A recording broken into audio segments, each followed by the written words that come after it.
This month is going to have a lot of interesting developments on the monetary policy front. And in this video, we're going to talk about the global divergence in monetary policy that's underway. So if we look at what happened during the pandemic, pretty much all central banks were on the same page. They decided that the right path to approach the pandemic was to lower interest rates and increase their spending. So this is a trend that you saw through the COVID years.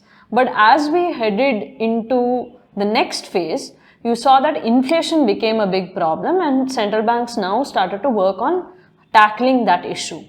So we've had some progress on the inflation front. If you look at the levels from 21 and 22 and how much progress we've made, there has been a substantial deflationary effect through central bank actions.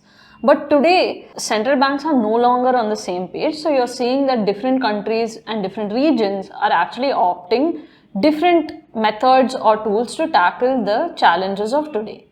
So let's look at what are the announcements that will happen in June. So you have Central Bank of Canada, you have the ECB, you have the US, India, Australia, Japan, and the Bank of England issuing statements about what their monetary policy actions are.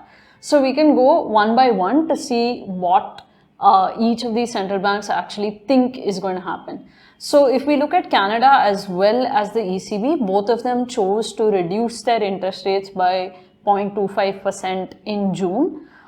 If we look at the Fed maintained a status quo, and the policy sounds quite hawkish in terms of how many rate cuts are expected in 2024, which has been reduced to just one this year.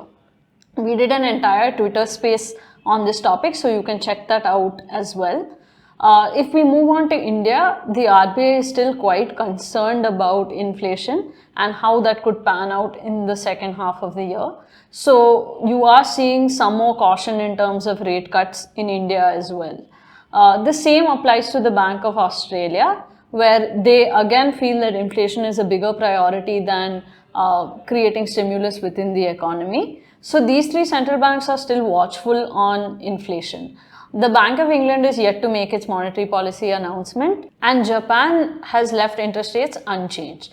So if we look at the language that's coming across from different people who are leading the central bank institutions, you'll see that many of them are talking about how this inflation problem is actually a little bit trickier than what they've dealt with in the past, and that the road to normal inflation can be bumpy. So this last mile of disinflation will be interesting for us to watch from the sidelines and see how that plays out and how we are able to contain inflation into a reasonable range. Where do you think inflation is heading? Let us know in the comments below. If you like this video, subscribe to our channel.